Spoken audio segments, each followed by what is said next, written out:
waxaan rabaa arrinta farmaajo inaan wax yar ka yiraahdo maxaa yeelay Soomaalidu mararka qaar waxa waa shakhsiyayaan horta farmaajo adinka ma aqaanin ana keenay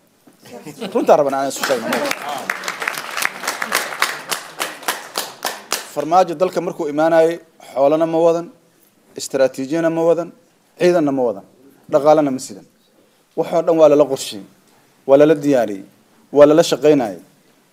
khilaaf waxa dhashay xukuumadii iyo baarlamaankii waa xal weyn waa khiyaar gelina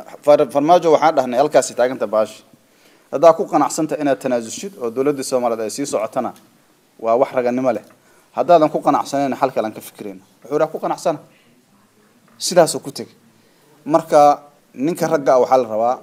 marka uu joogo oo codkiisa uu u furan yahay inuu yiraahdo waxaan waa ku qanacsanahay kuma qanacsanin Soomaalidan waxa laga rabaa annaga dalkii waa ugu yaraan yani dawladda aan mathalaynaha madax u nahay dadka waxaan u bandhigaynaa wixii xal naqa kara ma aha nin jecel inaan ka fikireyna waxaan ka fikireyna maxaa wax ku socon karaan haddana dawladda waa socotaa ma waxa fiicnaa lahayd dawladdu khilaafkaas inay u burburto mase waxa fiicnaa lahayd inay wax sii socdaan halka sano raaliga ahda halka sano sababta ugu dhignay istaraatiijiyada waxay ahayd istaraatiijiye amni iyo mid siyaasadeed waxaan arkaynay fursad inay jirto dalka lagu xoreyn karo al-shabaab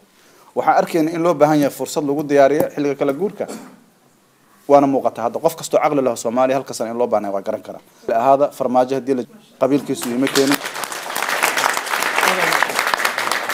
wax yar hal qabiil yima keenin hadaa u maleynaysan xataa saaxiibo inay keenan saaxiibo yima keenin kaliya waxaan ka fiiriyay waa la sheekaystay nin la arkaba waxaan la sameeyay interview waa ay qanciyay waana la shaqeeyay gacanasi